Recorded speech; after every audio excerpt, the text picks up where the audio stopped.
और चलिए खबरों की शुरुआत बड़ी खबर के साथ कर लेते हैं। भारत चीन सीमा विवाद से जुड़ी एक बड़ी खबर आई है, जहां सीमा से सैनिक कम करने पर भारत और चीन के बीच सहमति बन गई है। रोज 30% सैनिक वापस बुलाएंगे अपने दोनों देश।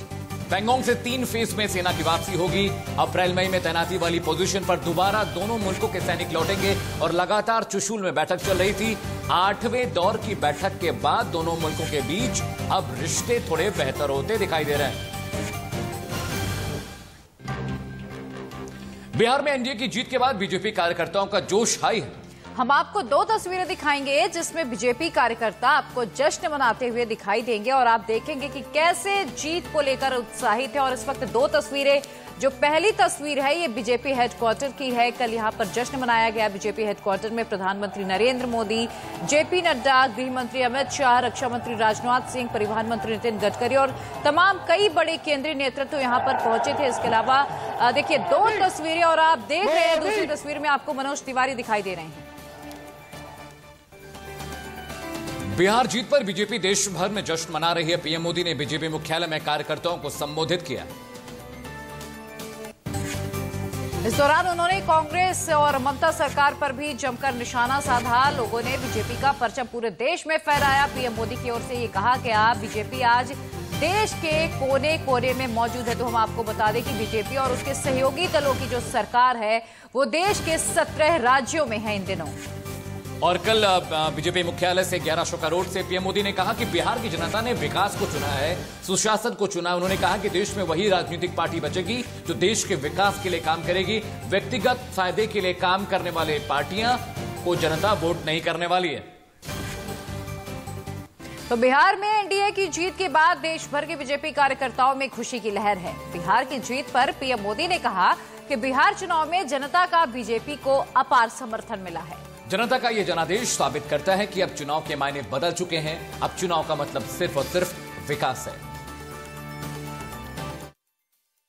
कल के नतीजों में देश की जनता ने फिर ये तय कर दिया है कि 21वीं सदी में देश की राजनीति का मुख्य आधार सिर्फ और सिर्फ विकास ही होगा। मैं कल से टीवी पर देख रहा हूं, अखबारों में चर्चा है साइलेंट वोटर। साइलेंट वोटर अब उनकी गूंज सुनाने लगी है। बीजेपी के पास साइलेंट वोटर्स का एक ऐसा वर्ग है जो उसे बार बार वोट दे रहा है, निरंतर वोट दे रहा है। ये साइलेंट वोटर्स हैं देश की माताएं, बहनें, महिलाएं, देश की नारी शक्ति। कन्याकुमारी तक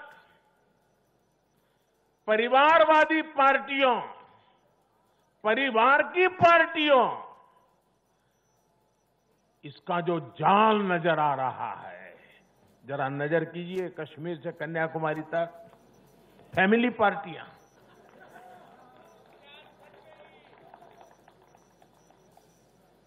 ये पार्टियों का जाल लोकतंत्र के लिए खतरा बनता जा रहा है। और ये बात देश का युवा भली भांति जानता। तो कल बीजेपी हेडक्वार्टर से प्रधानमंत्री नरेंद्र मोदी ने बिहार की जनता का शुक्रिया अदा किया। इसके अलावा इशारे में कांग्रेस और राहुल गांधी पर भी जमकर निशाना साधा। इसके अलावा वहां पर बीजेपी के राष्ट्रीय अध्यक्ष जेपी नड्डा भी मौजूद रहे। उन्होंने क्या कुछ कहा है सुनाते हैं आपको। मित्रों, बिहार के चुनाव में एक बात बहुत आई, काबा काबा काबा, और उसमें से निकला ई बा, बिहार में ई बा। और सबसे बड़ी बात यह आई कि बिहार के चुनाव में विकास बा और विकास के साथ विकास को वोट बा और लूट को और गुंडाराज को चोट बा। ये भी हमको समझना चाहिए। और जिस तरह से कल बीजेपी मुख्यालय पर सभी दिग्गज नेता मौजूद थे और साफ एक सीधा संदेश दिया गया कि बिहार के बाद अब अगला जो निशाना है, अगला जो लक्ष्य है वो पश्चिम बंगाल है, जहां पे पहले अमित शाह पहुंचकर उन्होंने अपना काम करना शुरू कर दिया है। बिहार में एनडीए की वापसी हो गई है, लेकिन एनडीए में नीतीश कुमार का कद जरूर घट गया है। पार्टी को सिर्फ 43 सीटें मिली हैं, जो 2015 के मुकाबले 28 कम है, और इसलिए चर्चा गर्म है कि क्या बीजेपी नीतीश कुमार को सीएम की कुर्सी देने पर राजी होगी। बिल्कुल, और इसी बीच दिग्विजय सिंह ने ये सलाह दे डाली है कि नीतीश कुमार को एनडीए छोड़कर तेजस्वी का समर्थन कर देना चाहिए और गैर बीजेपी पार्टियों को मजबूत करना चाहिए। इस पर क्या कुछ और जवाब आया है, दिखाएंगे आपको। दिग्विजय सिंह ने नीतीश कुमार को यूपीए में आने का न्योता दे दिया। दिग्विजय सिंह ने अपनी पोस्ट में लिखा, बीजेपी ने अपनी कूटनीति से नीतीश का कद छोटा कर दिया और रामविलास पासवान जी की विरासत को समाप्त कर दिया। नीतीश जी, लालू जी ने आपके साथ संघर्ष किया है, आंदोलनों में जेल गए हैं। बीजेपी संघ की विचारधारा को छोड़कर तेजस्वी को आशीर्वाद दे दीजिए। बिहार आपके लिए छोटा हो गया है, आप भारत की राजनीति में आ जाएं। दिग्विजय सिंह के इस प्रस्ताव से सियासी कानाफूसी तेज हो गई। कयास लगाए गए कि अगर बीजेपी नीतीश कुमार का रास्ता रोकती है तो उनके पास आरजेडी को समर्थन देने का रास्ता खुला होगा। फिलहाल जेडीयू ने दिग्विजय सिंह की सलाह को तवज्जो नहीं दी है। चुनाव में जय पराजय होती रहती है, चुनाव समाप्त हो चुका है और बिहार की जनता ने श्री नीतीश कुमार को पुनः एक बार सेवा का मौका दिया। इसे आकलन किया जाए, जेडीयू का वोट प्रतिशत जस का तस है, यद्यपि कुछ हमारे सहयोगी और विरोधी मिलकर के ब्रांड नीतीश को भी समाप्त करना चाहते थे और हमारी संख्या भी। बिहार में अभी तक जेडीयू बीजेपी से बड़ी पार्टी रही थी, लेकिन अब तस्वीर बदल गई है। फिर भी बीजेपी नीतीश कुमार को ही अगला सीएम बता रही है।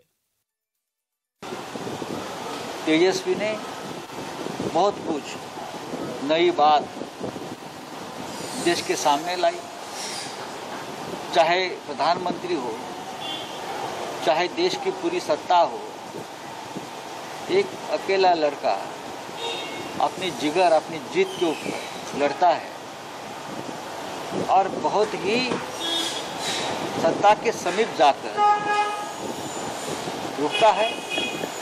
जरूर मुख्यमंत्री पद की कुर्सी तेजस्वी को नहीं मिली होगी आज, लेकिन देश के मन में विजेता तेजस्वी है। नमस्कार, खबर ताजा में अभी वक्त एक छोटे से ब्रेक का, लेकिन ब्रेक के बाद आपको बताएंगे कि बिहार में एनडीए ने कैसे इतनी बड़ी जीत दर्ज की। चलिए आगे बढ़ेंगे और बात अब कर लेते हैं बिहार इलेक्शंस की। बिहार चुनाव में शानदार जीत का असर राजधानी पटना में भी देखा गया। यहां पोस्टर के माध्यम से जीत की खुशी का इजहार किया गया। पटना से हमारे संवाददाता राकेश कुमार सिंह की यह खास रिपोर्ट।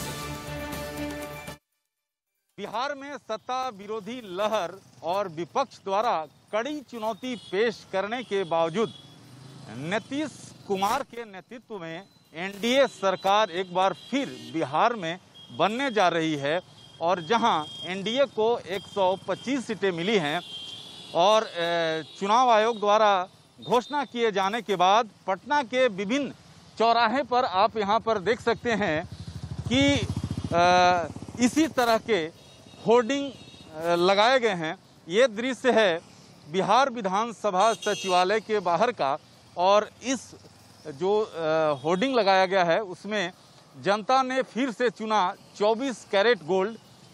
बिहार में काबा का नारा जो है चुनाव प्रचार के समय काफ़ी चला था और उसका भी पोस्टर यहाँ पर लगा हुआ है कि बिहार में काबा फिर से नीतीश कुमार बा। वहीं तीसरा जो होर्डिंग देखिए, नो कन्फ्यूजन ग्रेट कॉम्बिनेशन। एक तरफ प्रधानमंत्री की तस्वीर, दूसरी तरफ नीतीश कुमार की तस्वीर। तो साफ तौर पर जिस तरह से नीतीश की अगुवाई में एनडीए ने एक बार फिर जो है जो जादुई आंकड़ा था उसको पार किया है। तो बिहार में बहार है क्योंकि एक बार फिर से एनडीए की वहां पर सरकार है और एनडीए की जीत पर पटना में जोरदार जश्न मनाया गया है। तस्वीरें दिखाते हैं आपको, देखिए जरा। बिहार विधानसभा चुनाव में तो चित्रा जी वहां जमकर जश्न मनाया गया। यहां कार्यकर्ता ढोल नगाड़ों की थाप पर जमकर नाचे।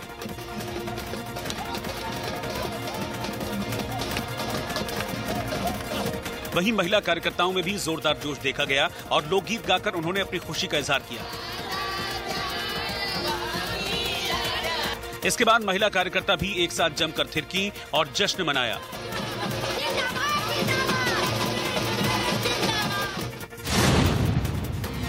मुंबई में बीजेपी दफ्तर में बिहार विधानसभा चुनाव की जीत का जोरदार जश्न मनाया गया और जमकर ढोल बाजे बजाए गए, मिठाइयां बांटी गईं। वहीं महिला कार्यकर्ताओं में जोरदार उत्साह देखा गया और उन्होंने जमकर डांस किया।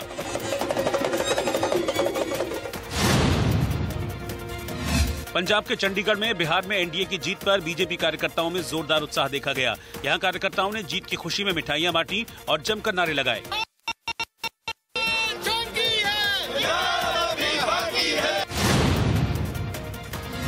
दिल्ली के बीजेपी मुख्यालय पर बिहार विधानसभा चुनाव में शानदार जीत का जश्न मनाने के लिए बड़ी संख्या में कार्यकर्ता पहुंचे। ये लोग देशभक्ति गीतों पर झूमते नजर आए।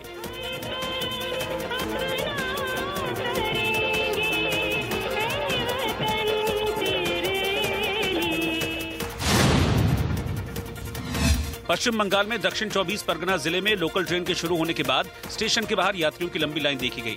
बंगाल में लोग काफी समय से लोकल ट्रेन को शुरू करने की मांग कर रहे थे।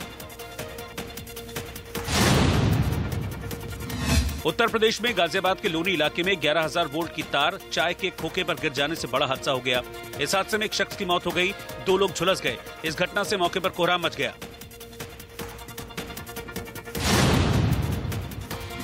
उत्तर प्रदेश के लखनऊ में नगर निगम ने प्रदूषण के खिलाफ अभियान छेड़ दिया है। इसके तहत लाउडस्पीकर से बिना पटाखा छोड़े दिवाली मनाने के लिए लोगों को जागरूक किया जा रहा है।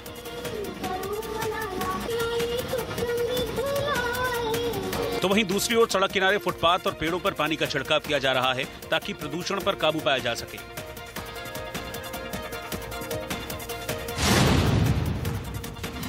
उत्तर प्रदेश के मेरठ में कपड़े की एक फैक्ट्री में भीषण आग लग गई, जिससे भारी नुकसान पहुंचा है। बाद में फायर ब्रिगेड के कर्मचारियों ने कड़ी मशक्कत के बाद आग पर काबू पाया।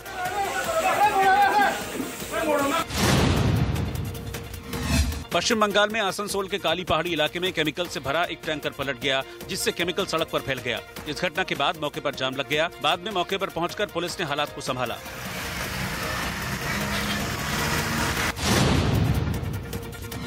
उत्तर प्रदेश के वाराणसी में गंगा के किनारे साइबेरिया से पहुंचे प्रवासी पक्षियों ने बड़ी संख्या में डेरा डाल दिया है।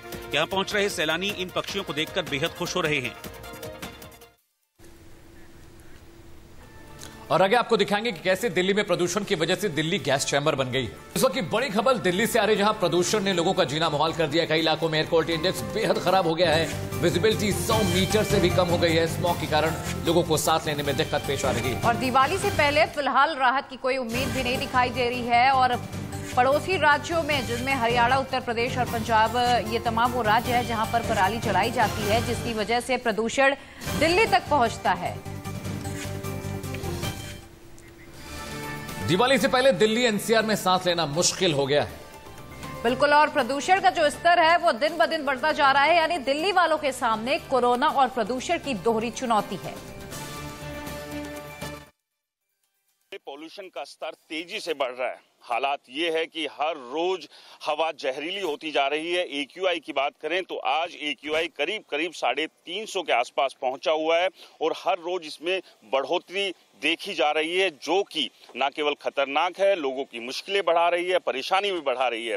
सरकारी प्रशासन की बात कर लें तो लगातार ये दावे किए जा रहे हैं कि शहर के पर्यावरण को बचाने के लिए अलग अलग तरीके से वो काम कर रहे हैं, लेकिन जमीनी हकीकत जो है इससे कहीं अलग है। असल में यहाँ समझना जरूरी ये है कि गुरुग्राम में लगातार हर साल पॉल्यूशन क्यों बढ़ता है। क्या इस सब के लिए दीपावली या पराली ही जिम्मेदार है?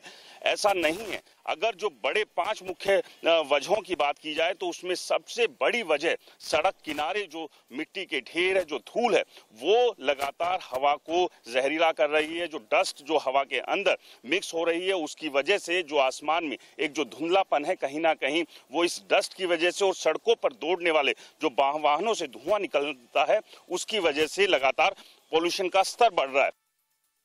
देश की राजधानी दिल्ली में लगातार वायु प्रदूषण का स्तर गंभीर बना हुआ है और इस समय मैं राजपथ पे खड़ा हूं और लगातार प्रदूषण का स्तर बढ़ता ही जा रहा है देश की राजधानी दिल्ली में।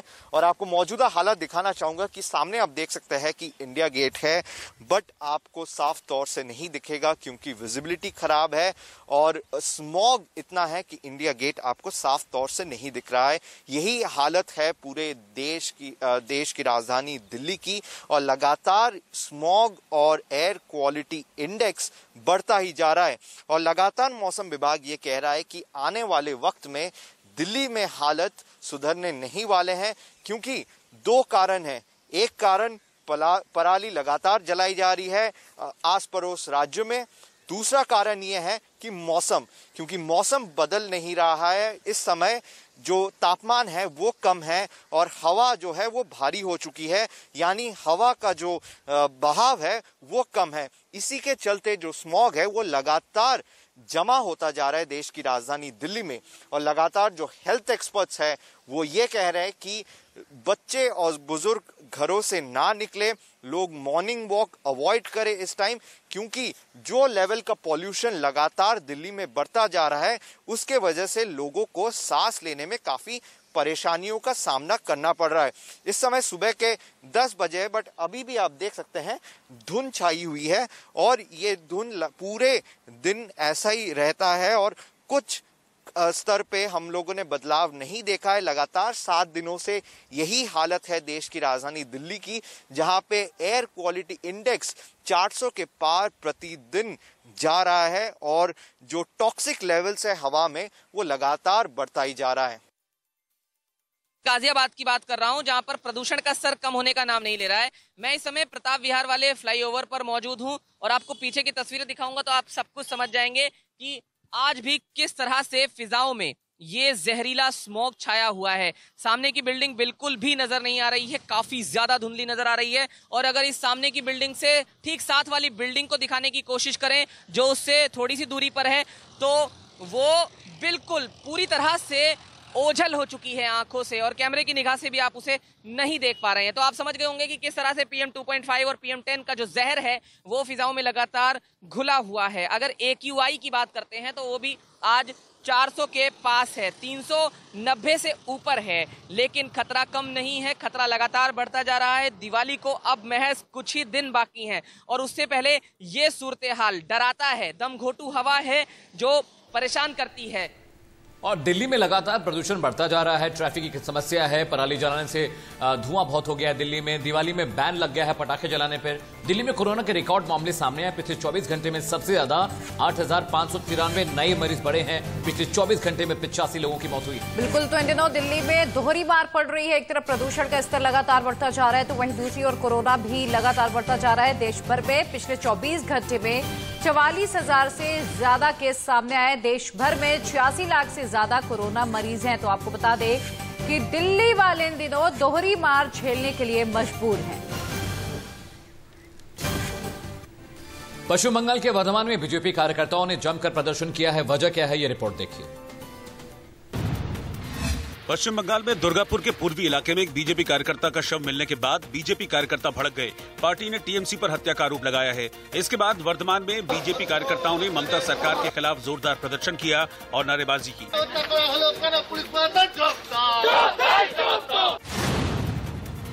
उत्तर प्रदेश के लखनऊ में एमएलसी चुनाव के लिए बीजेपी के दफ्तर से नामांकन सेंटर तक विशाल रैली निकाली गई।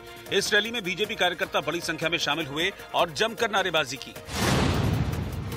पंजाब के लुधियाना में पुलिस ने अवैध तरीके से जमा किए गए पटाखों के एक बड़े जखीरे को पकड़ा है। जब्त किए गए पटाखों की कीमत करीब 50 लाख बताई जा रही है। उत्तर प्रदेश के गाजियाबाद में ऑनलाइन गेम खेलने से मना करने पर नाराज होकर घर छोड़ने वाले बच्चे को बरामद कर लिया गया है। बच्चा ऑनलाइन फ्रेंड के पास बिजनौर चला गया था, जिससे पुलिस ने खोज निकाला। उत्तर प्रदेश में गाजियाबाद के इंदिरापुरम में बने प्रदेश के पहले कैलाश मानसरोवर भवन को जल्द ही 4 धाम और लद्दाख जाने वाले यात्रियों के लिए खोल दिया जाएगा। उत्तर प्रदेश के अपर मुख्य सचिव गृह अवनीश अवस्थी ने इस भवन का निरीक्षण किया। और इसी बीच ड्रग केस से जुड़ी हुई एक बड़ी खबर आ रही है। ड्रग्स केस में एनसीबी का एक्शन हुआ है। अर्जुन रामपाल से आज सवाल जवाब होगा। कल उनकी गर्लफ्रेंड को भी बुलाया गया था। कल आपको बता दें कि उनकी गर्लफ्रेंड गैब्रिएला से भी पूछताछ की गई थी। एनसीबी दफ्तर में काफी देर तक उनसे पूछताछ हुई थी और अब इस मामले में आज अर्जुन रामपाल को एनसीबी ने तलब किया और आज उनसे सवाल जवाब किए जाएंगे। तो बॉलीवुड पर एनसीबी का शिकंजा लगातार कसता जा रहा है। और देखिए तस्वीरें आपको दिखा रहे हैं। अर्जुन रामपाल की गर्लफ्रेंड गैब्रिएला कल पहुंची थी एनसीबी के दफ्तर, जहां काफी देर तक ड्रग्स केस में उनसे पूछताछ हुई थी। और आपको बता दें कि एनसीबी ने मुंबई में रेड की थी ड्रग्स को लेकर, जिसमें 5 ड्रग्स पैडलर की गिरफ्तारी की गई थी। आगे बढ़ते हैं। सुशांत सिंह राजपूत की मौत के बाद उजागर ड्रग्स कनेक्शन के मामले में एनसीबी की जांच का दायरा लगातार बढ़ता जा रहा है। ड्रग्स को लेकर एनसीबी ताबड़तोड़ कार्रवाई कर रही है। अब एनसीबी के निशाने पर हैं एक्टर अर्जुन रामपाल और उनकी live in partner Gabriela.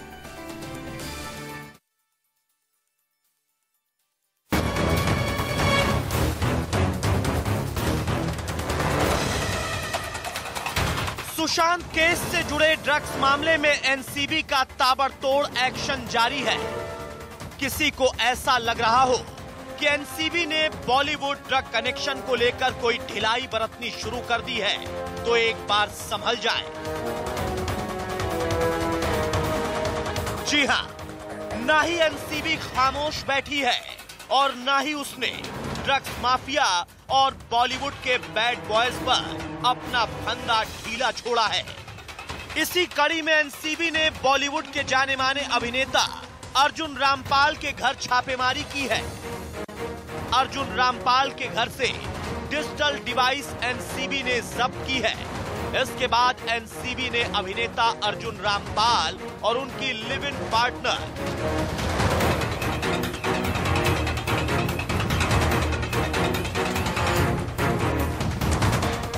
Gabriela Demetriades से आज एनसीबी ने करीब 5 घंटे पूछताछ की, जबकि अर्जुन रामपाल कल एनसीबी दफ्तर में पेश होंगे। इससे पहले गैब्रिएला के भाई अगिसिलाओस डेमेट्रियस के पास से हशीश और एल्प्राजोलम की टैबलेट्स मिली थी। ये दोनों ही चीजें नारकोटिक्स की तरफ से बैन हैं। अर्जुन रामपाल और उनकी गर्लफ्रेंड गैब्रिएला डेमेट्रियस जो साउथ अफ्रीकन है, इन दोनों को समन किया है। इनके पास से ड्रग्स बरामद हुए हैं। अगिसिलाओस जो गैब्रिएला के भाई हैं, उनको एनसीबी ने पहले से अरेस्ट कर लिया है और उन पे गंभीर सेक्शन लगाया है। वो ड्रग पेडलर थे, ड्रग सप्लायर थे, स्टॉकिस्ट थे। तो अर्जुन रामपाल की जो रिश्तेदारी है वो किसके साथ है आप देख सकते हैं। आपको बता दें कि ड्रग्स के केस में रिया चक्रवर्ती समेत लगभग 23 लोगों को गिरफ्तार किया जा चुका है। रिया को अक्टूबर में बेल दे दी गई थी। उन्हें 28 दिन जुडिशियल कस्टडी में रहना पड़ा था। रिया से पहले उनके भाई शौविक चक्रवर्ती को गिरफ्तार किया गया था। वो अभी भी कस्टडी में है और उनकी बेल की अर्जी खारिज की जा चुकी है। बहरहाल एनसीबी लगातार बॉलीवुड के बैड बॉयज पर शिकंजा कस रही है। ड्रग्स कनेक्शन में परत दर परत खोलने में जुटी है। अब देखना ये होगा कि सफेदपोश निवाजों के पीछे बॉलीवुड में और कितने बड़े नाम छिपे हैं और एनसीबी कब तक पूरी सच्चाई से पर्दा उठाने में कामयाब रहती है। Bureau report, India news. और चलिए बात अब एक और अहम खबर की कर लेते हैं। डिजिटल मीडिया अब केंद्रीय सूचना और प्रसारण मंत्रालय की निगरानी में आ गया। रिपोर्ट दिखाएंगे आपको। देश का डिजिटल मीडिया केंद्रीय सूचना और प्रसारण मंत्रालय के अधीन आ गया है। आदेश के अनुसार अब ऑनलाइन फिल्मों, ऑडियो विजुअल कार्यक्रमों और ऑनलाइन समाचार और करंट अफेयर्स के कंटेंट सूचना और प्रसारण मंत्रालय के तहत आएंगे।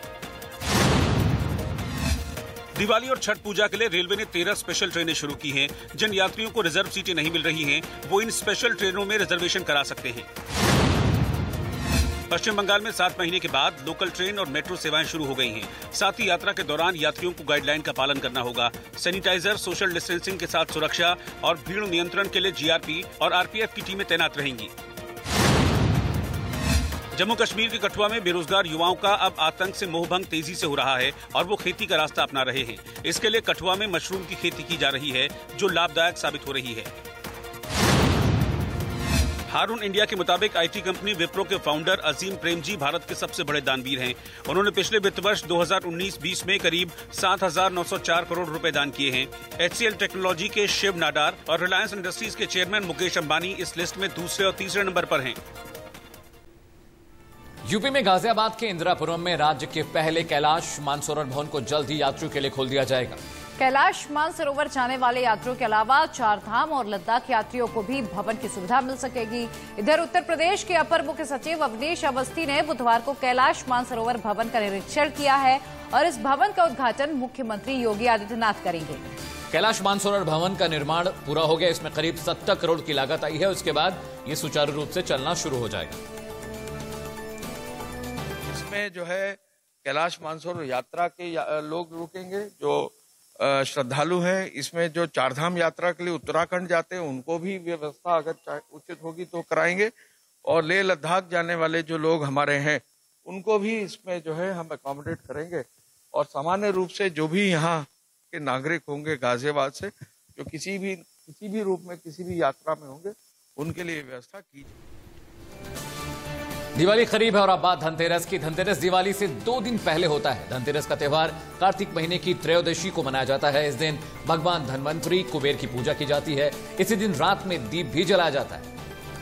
तो धनतेरस के दिन व्यापारी भी अपनी दुकान और व्यापार की जगह जगह पूजा कर मां लक्ष्मी की आराधना करते हैं। और आज धनतेरस का ही त्यौहार है। इस दिन कुछ खास चीजों को घर में खरीद कर लाना बेहद शुभ माना जाता है। खास तौर पर इस दिन पीतल या चांदी का बर्तन खरीदना बेहद शुभ माना जाता है और ऐसी मान्यता है कि इस दिन खरीदारी की जाने वाली चीजों से धन की समृद्धि होती है। और तस्वीरें आप देख सकते हैं किस तरह से पूजा की तैयारी हो रही है। असल में प्रथा यह है कि अगर धनतेरस के दिन आप कोई धातु घर में लेके आते हैं तो लक्ष्मी का आशीर्वाद आपको मिलता है, और अगर आप विधि विधान से पूजा करते हैं तो जो परिवार के ऊपर कर्ज है और जो भी आर्थिक परेशानियां परिवार के अंदर हैं वो दूर हो जाती हैं। बिल्कुल। और आज धनतेरस का त्यौहार है। आज मार्केट भी गुलजार है और आप देखेंगे कि मार्केट में आज लोग खरीदारी करते हुए दिखाई देंगे। हालांकि कोरोना काल है, इसलिए अगर आप दर्शकों से मेरी अपील है कि आप घर के बाहर निकले, आप मार्केट में खरीदारी करने जाते हैं तो सोशल डिस्टेंसिंग का जरूर ध्यान रखें। हैंड सैनिटाइजर लेकर निकले, मुंह में मास्क लगाना ना भूलें और सुरक्षा का पूरा ख्याल रखें। और देखिए तस्वीरें आपको दिखा रहे हैं कैसे पूजा की तैयारी की जा रही है। और ठीक 2 दिनों के बाद यानी कि 14 नवंबर को दीपावली का त्यौहार है। लक्ष्मी गणेश की पूजा शुरू हो जाएगी और कुछ लोग आज से ही अपने घर में दीप जलाना शुरू कर देंगे। और इंडिया न्यूज पर आज पूरे दिन हम आपको बताएंगे किस तरह से आप इस दिवाली के मौके पर मां लक्ष्मी को प्रसन्न कर सकते हैं। धनतेरस की पूजा में क्या विधि विधान है, किन चीजों का ख्याल रखना होता है। आज पूरे दिन हम आपको इंडिया न्यूज पर इससे जुड़ी खबरें और आराधना के तरीके बताएंगे। और ऐसी मान्यता है कि आज के दिन अगर आप कोई चीज अपने घर पर खरीद के लाते हैं वो बेहद शुभ होता है। लक्ष्मी गणेश की पूजा अर्चना की जाती है और खास तौर पर धनतेरस के दिन लोग चांदी के गणेश और लक्ष्मी जिसमें बने होते हैं चांदी के सिक्के खरीदते हैं, अपने घर लाते हैं, उसकी पूजा अर्चना करते हैं, उन्हें अपने मंदिर में विराजते हैं।